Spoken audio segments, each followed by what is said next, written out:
Right, come on. Welcome back to Northside LDN. And today we've got a special guest, Turfcast podcast for the Arsenal versus Burnley preview. So, mate, introduce yourself to the people. Yeah, so like you said, I'm Turfcast podcast, or my name's actually Joe, but I run Turfcast podcast. Burnley fan, Burnley born and bred, living in Burnley now. Mum born in Burnley, dad born in Burnley.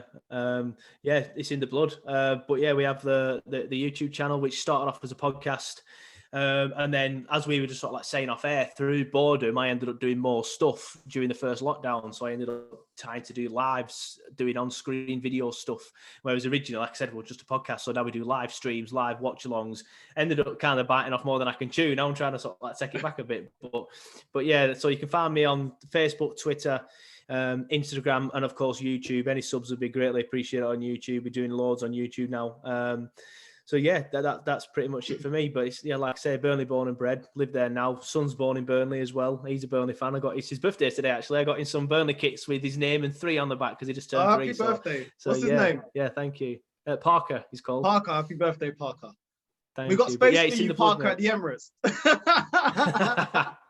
I tell you what, if he's a handy little footballer when he grows up, I'd definitely have him playing at the Emirates. That'd be a brilliant place. Hey, you see, I got the plug. You see, the scouting team. I'm already doing better than Arsenal scouting team. You know what I mean? No, definitely, guys. Listen, appreciate this guy is mad busy, so I appreciate you having, time to come on my channel and everything.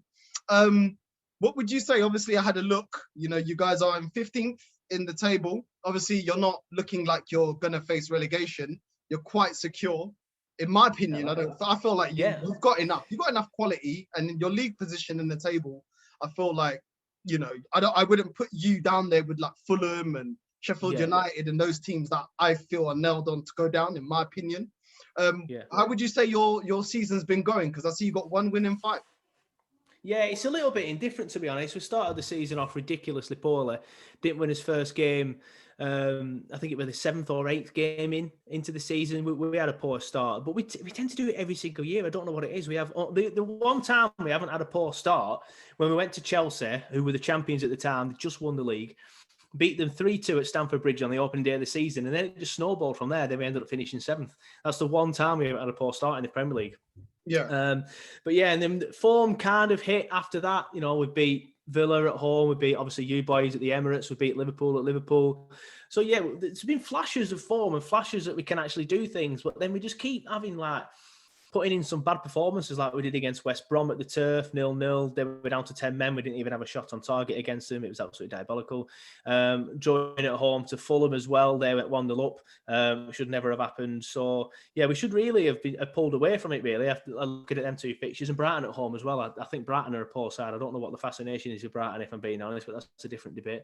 But yeah, I feel like it's a little bit indifferent, and we should really be kicking on a little bit now, but now we've got a couple of tough games. Just played Leicester, got you next, obviously, and Everton after that. So we'll have to see where we are after that. But thankfully, Fulham have a little bit of a poor run as well. But it's interesting to hear you say that you don't think we're going to go down. I am quietly confident. I think we've got enough points on the board. I think 2 wins, that'll take us to 35 points. And I can't see, because you've Newcastle, they're really in it. Southampton are getting dragged into it as well. I agree with you. I think we'll be all right, but there is a bit of a danger there. I think we are looking over his shoulder slightly. So yeah, it's been a bit of an indifferent season. Yeah. No, definitely, because I feel like I know things were going at the start of the season. People saying, Fulham going to be the worst Premier League team of all time and all this type of rubbish. But you've seen they're fighting for survival. Newcastle, as you said. The Southampton manager, I quite like him. I know he's going through a bit of a rough patch and they've dipped a little bit, but I quite like him. And I think with you guys, I think with Sean Dyche, I think you lot got a decent manager. Like he's a decent manager. I don't think he's that type of manager that was gonna make you a yo-yo club. I think he's made you guys quite stable since you've come to the Premier League. Yeah, of course. What do you think? Look at where we were. Yeah, well, we love him. Obviously, he's absolute Burnley legend, but he's a modern day legend. He's got us to where we are today. We wouldn't have got to where we are today without him. I think Eddie Howe was the manager before Sean Dyche, actually, and they couldn't be any different, really. Eddie Howe, we tried to attack and it never really worked, and they all petered out, and then we just shipped goals for fun. Whereas Dash is just solid, and you win titles on good defences. You never see. I know, obviously, I'm not saying Burnley are going to win the league, obviously, but if you look back to the great Arsenal teams, obviously you had a fantastic defence. Man United, fantastic defence. Liverpool last season, fantastic defence.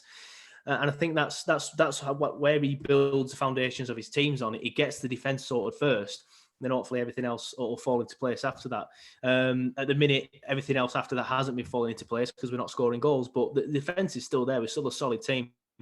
But yeah, look, obviously we love Sean Dyche. He's a fantastic manager, and I think he deserves a lot more respect off opposition fans. Obviously, you're saying you like him, but you see a lot of people, especially on Twitter, and I know Twitter's not the best place to gauge public opinion, but you see a lot of people sort of like slandering him and slagging him off, and you see all these tier lists and people have put like Potter above him and stuff like that, and you just don't understand why and things like that. But he's a fantastic manager, and I do think one day he will leave, and it'll be interesting to see what he does when he has a bit of money to spend at another club. Palace have apparently have been interested for a while. That'll be an interesting fit. But yeah, I'd like to see him somewhere like Everton. I don't think he ever will get that because obviously they have a different sort of target now. But yeah, somewhere like that, I think he'd do well at somewhere like Newcastle as well if they ever sorted their owners out. But again, if they're sorted their owners out, they'd probably be a bit more ambitious. But yeah, he's a legend. We love him, and he's done a lot for Burnley Football Club. Yeah, no. I think people need to put things into context. At the end of the day, Burnley, with all due respect, they're not the biggest team and they haven't got the biggest budget. But with what he's got, look at what he's doing. It's kind of the opposite of what I think with Arteta. I think Arteta has a team that is capable of easily getting at least top 6. Even if we're in 6th place, this team isn't strong enough to be in top 4. I'm not delusional at all, but it's strong enough to get into the top 6. And that's why I see yo-yoing between 10th and 11th for us. I see that this manager is not good enough. After all this time, still not knowing your best 11, still not knowing, what partnerships work in midfield and which ones don't, knowing which fullbacks you can count on, which players, being inconsistent in which players he makes accountable. So that's why I seen someone like Sean Dyche, and I think with more resources and stuff, because I think he actually makes good decisions and he's got football knowledge, whereas Arteta has, better players or, players that cost more. But look at what he's doing. For me, it's all about what you're doing with what you have. You can't compare a Sean Dyche to an Arteta because he doesn't have those types of players.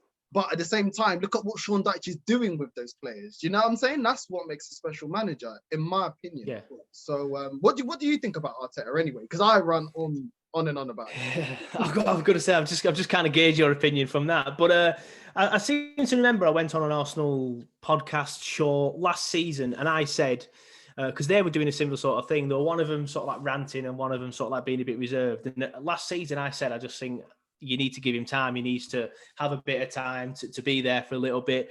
And then you can gauge opinion on him. It was too early, I think, last season to be criticising him like a lot of Arsenal fans were. I think he's had that time now. I think his time's starting to run out. I think you get to the end of this season, and if you do finish 11th or you do finish 10th, then it might be time to see what else is available. But I do kind of think you might end up turning the screw at the minute. You've had 2 very good wins on the bounce. Obviously, Leicester last time out. That's a good win. I know Leicester have got injuries, but still, I think that's a good win. I don't know, man. Because Harvey Barnes was still there. I think it's a good win. We couldn't do it anyway, put it that way. If you get beat tomorrow and stuff, then obviously all the momentum's knocked out of that win. If you get a win tomorrow, then you can start climbing that table. I don't think you're too far off 6th. Do I think you get it? You'll get it? No, I don't think you'll get it. But I think you can still try and aim for 6th for this season. I don't think. But do you think we can get it because so many teams above us have been inconsistent, or is because of our brilliance? Yeah, it's mainly because it's mainly because no one else is grabbing the situation by the bollocks. Nobody else is taking control and saying we are a good enough side to do this. Yeah. If you win tomorrow, you could start putting that run together. Obviously, I hope you don't win tomorrow. But you've just had a decent win against Leicester. You've progressed in the Europa League. But again, like I say, I've just been on sort of like been chatting to some Arsenal fans and it's a good debate that Arsenal fans are having at the minute. Do we take the league seriously now? Sorry? Do you think we're spoiled?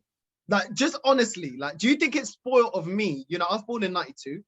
I've seen leagues and stuff like that. Do you think it's spoiled of me to say, I'm not happy with being 10th? I'm not happy with, you know, is that a spoiled I thing? don't. No, I'm not happy with being 15th. So I think so. Of course, Liverpool should be happy with being 7th. You know what I mean? That's perfectly fine. Man United shouldn't be happy with not winning any trophies for the past 5, 6, 7 seasons. You're a club of a certain size, and you do demand a certain level of performance. You demand a certain level of success, and obviously Arsenal, FA Cup aside, haven't really seen that too much recently. No, I think Arsenal, I think you are well within your right to say we deserve to be better than 10th, definitely. I don't see any problem with that. I have a problem with teams winning the league like Liverpool last season and then proclaiming they're the best Premier League side in the history of the Premier League. I have a problem with that, yeah. But I don't have a problem with a club of Arsenal's side being in 10th and 11th and saying we deserve better than this. No, I think you're a club of the size of Arsenal should be knocking on the door of the top 4 and should easily be qualifying for the top 6. See, this is why I like you. This is why I like you. You talk sense. You know what I mean? All I want is my best, to compete. Do you know what I mean? We haven't been competing for a league since what? 06, 05, 06? We haven't been competing. We're not there. We're always never in the race. And, you know, as a fan, you never have the given right to win anything. But all you can ask of your own club, wherever you support, is for things to be run properly. Do you know what I mean? That's all I want. I don't want players' contracts running down. I don't want players that are not good enough giving extensions. I don't want a manager that's dropped us down to 10th saying trust a process when, you know, look at, you know, a prime example with Liverpool losing to Chelsea and Tuchel's in. Do you think any of the Chelsea fans are, oh, Frankie? And he was a legend. Arteta's not even a legend of ours. He's not a legend. And they don't care because their aim is success. They move in that way. They demand it. And when they move on and the success comes, because I think Tuchel's going to do great things with Chelsea, you can see the change. Why do you think at Arsenal, we always got this trust the process, or we always got something to excuse putting blame on the owners? I think it's a mentality thing. I've noticed it's a similar sort of thing with Burnley fans. A lot of Burnley fans are just, we don't. What do they always say? There's a saying that annoys me. We're a club punching above our weight, and I hate that saying. It's like you're in the Premier League on merit. We finished 7th the season. We finished 7th because we deserve to finish 7th. The league table doesn't lie. We're in the Premier League now because we went 23 games undefeated in the Championship and absolutely stormed the league. We deserve to be where we are. And it's a similar sort of thing with like I say, with Burnley and Arsenal, because Burnley fans have a mentality of just be happy you're in the Premier League, mate, rather than wanting to push on. Like I want to push on. It tends to be a generational thing. It's the older Burnley fan, like my dad's sort of era, that just be happy you're in the Premier League. Whereas my generation, some of us want to push on and try and finish in the top 10, like we did last season. Out of the last 3 Premier League seasons, we finished in the top 10. Yeah, 2 of them. But yeah, going back to the Arsenal-Chelsea thing, I think it's a mentality thing. I think Arsenal, for some reason, you always seem to be a club that's building something, not achieving something. Whereas Chelsea, they always seem to be a club that's either achieving something or they're having an off-season. If they're having an off-season, it's not a case of, we're building something here. It's, we've been very, very poor this season. We need to do something different. I think Chelsea, at board level, have a winning mentality, whereas I don't think Arsenal at the hierarchy level have a winning mentality anymore. I think they have like I said, a building mentality of look to the future mentality. Because it's been saying, I remember years ago when I was at uni, everyone was saying how good Arsenal are going to be in the future. Oh, look at how good Arsenal kids are. They're insane. They're going to win so many titles. And obviously that never happened. But you always seem to be in that position. You're always in a position of you will be good soon. But yeah, I think it's a mentality thing. I just think the Chelsea board have a winning mentality, whereas the Arsenal board have the plan for the future mentality. I think that's what it is. Yeah. And just before we get into your match prediction, where would you be happy with Burnley going up to? Like, do you believe that Burnley should be in the top 10? Do you think the club should give Deitch more money and support what he's doing to build on? And what do you see? What do you want from your club? What is it that you want? I want to be, because if you can always split the Premier League into sort of like 3 leagues. You've got your top 6, top 7 now, Leicester included, all fighting out for that top 7. Then you've got sort of like the rest of the clubs, like your Evertons, your West Hams, who are always knocking on the door of trying to get into Europe, but never really do. The odd season they do. And then you've got the team, the category that Burnley tend to find themselves in. And even though we're an established Premier League club now, and like I said, 2 out of the last 3 seasons, we have finished in the top 10, we still find ourselves in people's minds in that category. And I want people to see us in a different way. I want Burnley to be seen as in that rest of the Premier League and not the bottom tier. And we can only do that by changing the mentality at the club rather than having a mentality of finish 17th every season, which I don't think we went into this season doing, to be fair, because we finished 10th last season. And I remember saying to a few people last season, I want to try and, look like we're going to win something like a trophy. Obviously, that hasn't worked out. But yeah, it's a good point you make about Dash and money. I think that's the next step. We've got new owners in now. So it's going to be interesting to see what they do. But yeah, I think we need to give Dash some money, extend his contract again, because I think he's only got a couple of years left on it again now. And just try and build on what we've been doing for the past 3 or 4 seasons in the Premier League and become sort of like the best of the rest, because I do think that's possible. There's bigger clubs in there, Everton, West Ham, Villa, obviously Leeds will probably sit knocking on that door now, but we've shown we could do it before. You've just got to get your recruitment right. We got our recruitment right that season. You don't have to spend £30 million on Ollie Watkins to do well. You can find bargains. Look at Rafinha at Leeds. I think he cost him 12 million. So these people are out there. You just need to rebuild the infrastructure, because for whatever reason, Burnley Football Club don't spend any money. And they need to sort of like change the mentality. And I'd like to see us in that rest of the Premier League competing and never really having to look over our shoulders like we are doing this season. Because I think the mentality at Burnley fans every single season is, right, we might want to finish top half, but finish 17th first. Make sure you're going to finish 17th first, then kick on. The mentality going into a Premier League season should now, because we could be in our 5th season next season. The mentality should be, right, where can we finish? What can we do this season? Not, I hope we don't go down. So, it's more of a mentality shift for me. But, I think that will start with backing Daesh and giving him a contract again and giving him some money. Fair enough. I mean, what players do you feel like we need to look out for? And what players do you feel like, what's the formation and, players that you feel like Dyche is going to pick to come up against us? It'll definitely be 4-4-2. It's always 4-4-2 with Sean Dyche. He has probably picked 4-4-2 in like 98% of his Burnley games, no matter what league he's in, no matter what players he's got available. Players you want to watch out for, Dwight McNeil's the obvious one. I know he's had a bit of a slow season, but in terms of people who can actually get on the ball and run with it and run at defenders and get in behind defenders and put a defence split in passing, he's probably the only player in a Burnley shirt that can do that. So he's going to be like your one to watch sort of player. But in terms of the goals, I'm still backing Chris Wood. Again, he's had a slow season, but he's had a bit of an injury recently. He came back against Leicester, obviously finished 1-1. He didn't score, but he looked really, really sharp. And if it weren't for Kasper Schmeichel, it would have got on the score sheet. So them two for me, Dwight McNeil running at you and hopefully trying to make things happen, and Chris Wood finishing him with his head probably, because that's where he's at his strongest. Yeah.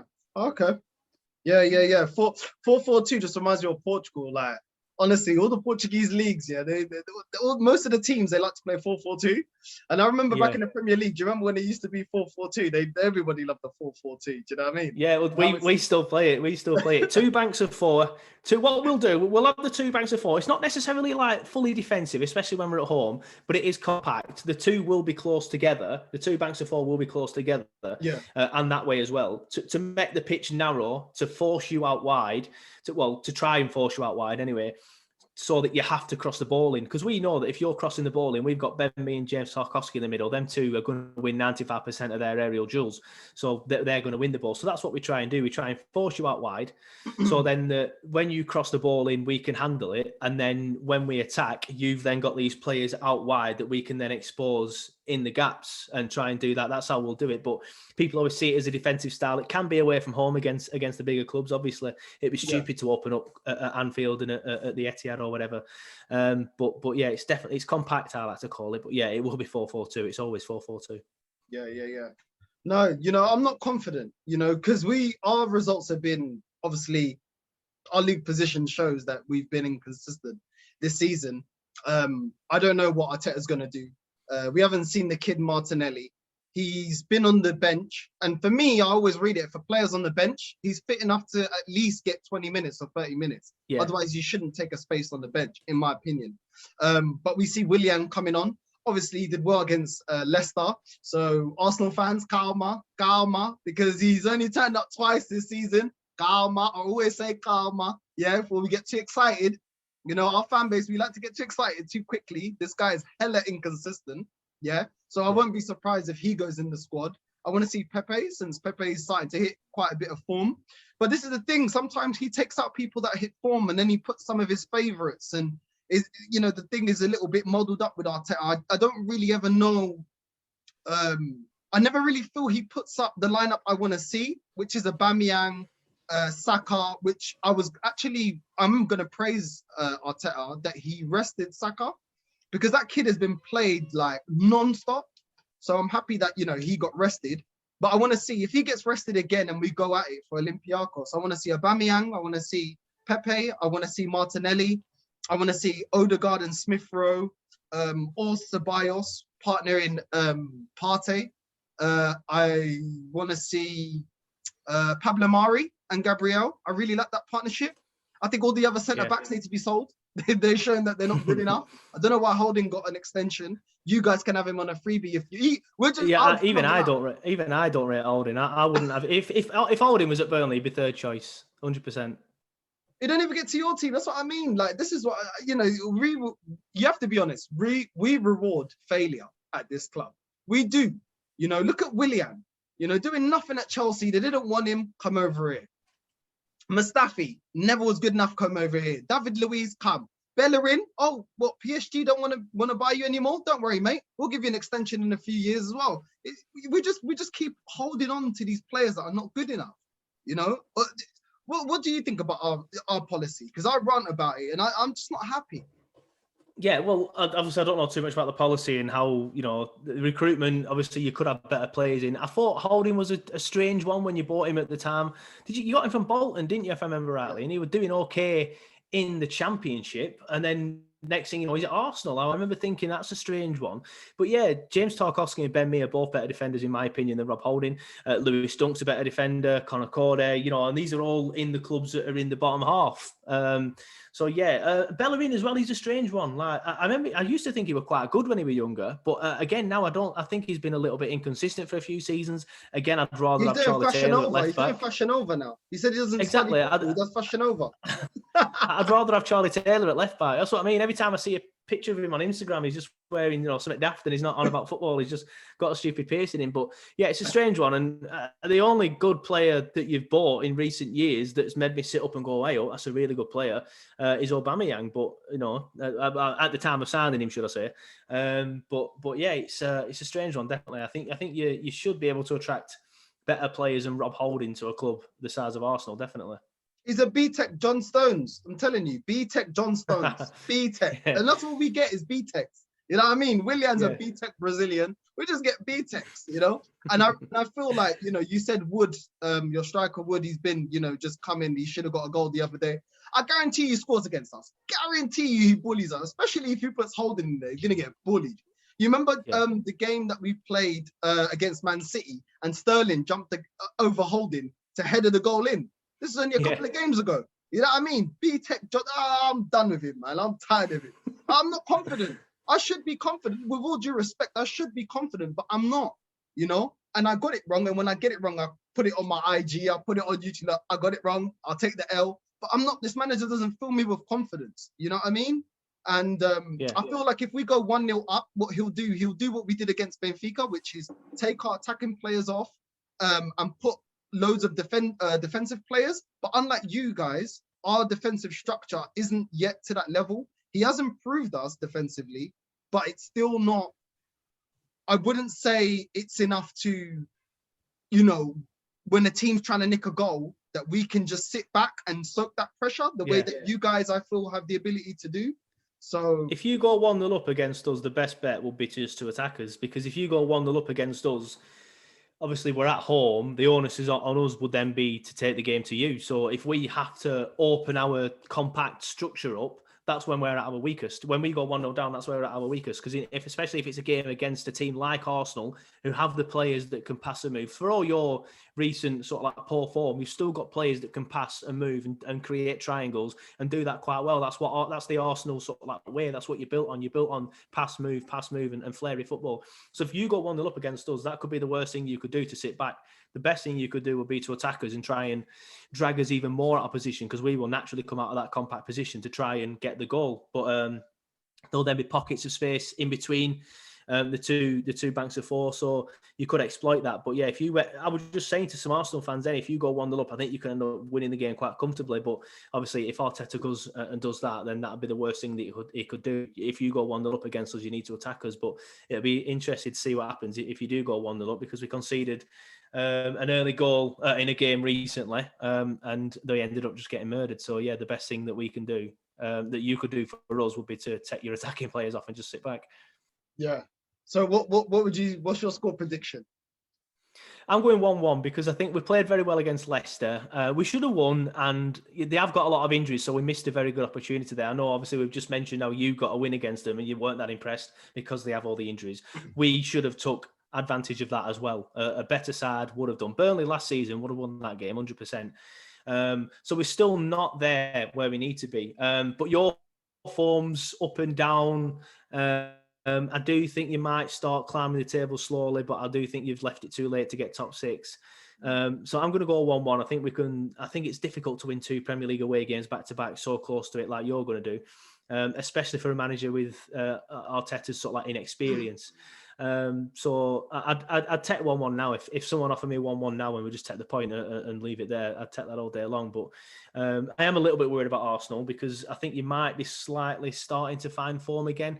And yeah, like we said earlier, you know more about Arsenal than me, so you'll be able to speak more about that side of it. So maybe I'm just, talking rubbish when it comes to that. Maybe you're not good enough to do that this season. Who knows? But I think if we get the early goal, I think we could end up frustrating you like we did at the Emirates, because you couldn't break us down that time, and I think nothing much has changed in the forward department too much. So yeah, but I'm going to go 1-1. Sitting on the fence slightly, but I still think that's a good result for Burnley against Arsenal, even with the poor form you've had this season. Yeah. No, 100%. I agree with that. I don't think we have anyone. If you guys take the lead and sit back, we don't have anyone that can really open you up. It really we just really depend. The style of play will not open you up. It's really just relying on Saka and Aubameyang's brilliance, really. So I'm not confident, if the match goes and you guys get the lead at first. I don't want to make another video saying I took an L, so I'm going to say 2-1. My heart's telling me 2-1. My head is telling me 1-1 as well. I'm not going to lie. It is telling me 1-1. So yeah, that's my prediction. But yeah, I mean, we'll see, innit? We'll see. As I said, it's a pleasure getting you on the first time. We'll definitely get you on again. I've learned a lot about Burnley doing this video review. So yeah, it's informative for me. I don't know everything about every club. I don't know the history of every club. Even some clubs that have been in the Premier League for a long time. So it's good getting another fan and another fan's perspective. And that's what I like doing on my channel. And then, guys like yourself, getting you back on again, if we face each other again, getting you back on, or just on another video, getting you back on and just, your thoughts on Burnley and, further down in the league. So I'm going to plug all your socials and everything down in the link description. Guys, please go subscribe to him. Yeah. The top Burnley fan. You know what I mean? I found him. I was trying. I found him. Do you know what I mean? Turfcast podcast. One thing I do like to say, sorry to cut you off, but one thing I do like to say is obviously Ian Wright played for both football clubs, and Arsenal fans love Ian Wright. I actually met him around this time last year, sat down with him, did a podcast, met him in Manchester, and just spoke to him for about 45 minutes. It's available as a podcast and available on YouTube, just the audio, but it is available on YouTube. So yeah, I know Arsenal fans, as we were saying off air, are very good at subscribing to channels. Look at all these Arsenal channels that have done so well, obviously yourself included, in such a short space of time.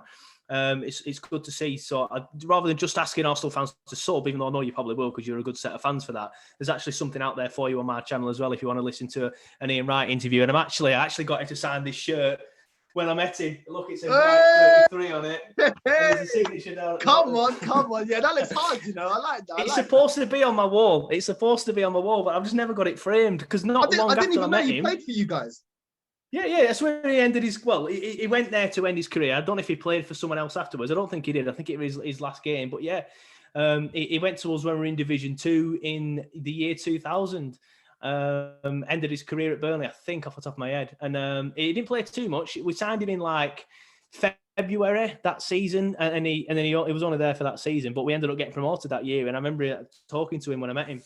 He was saying, obviously, the years when he was at Arsenal were the best years of his life. But he was saying that party when Burnley got promoted, he said they went somewhere and they just. He said the party was like nothing else. It's like you Burnley lads could drink and oh my God, so much happened on this party. So and he left it there. So like you can't stop there, right? Come on, you got to tell me some stories about what happened on that party. Then he was just laughing his head off talking about like certain players, Gordon Armstrong, I think, were one of them. But yeah, ended his career at Burnley. We're a pleasure to meet him, pleasure to sit down with him. And this is going to get signed when the pandemic's over and I can go to a shop and ask him to sign it. And it's going to go on my wall. It's going to go on my wall. Yeah. Come on, I like that. I like Righty, man. He's so down to earth, isn't he? He's just like he's a legend. None of this celebrity crap. He's just, you know what I mean, down to earth, nice guy. I've never met him, but you get an aura from somebody when you watch them and you see them and the way he conducts himself. But what is Burnley a good night out? Yeah. It used to be. I don't know what it's like these days. I remember when I'm 33 now, mate. So I don't go listen, I'm 28, man. We're not far off. So, but yeah, when I was younger, like when we used to have a Lava Ignite, were the main one round here, and obviously that doesn't exist anymore. But since that nightclub shut down, it was like 3 tiers. It was huge. It was an insane night out. But that building's been empty ever since. It's all right now. It's not as good as it used to be, but I think our generation, because of that, all can drink pretty well as Burnley lads and lasses. So yeah, I think we can all take us beer. It might be a little town I need to visit, you know what I mean? It might be a little town I need to visit still. But anyway, thanks for coming on.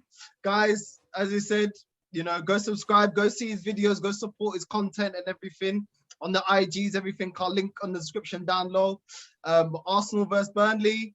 Who's going to win? Leave it down in the comments. And without further ado, we're out.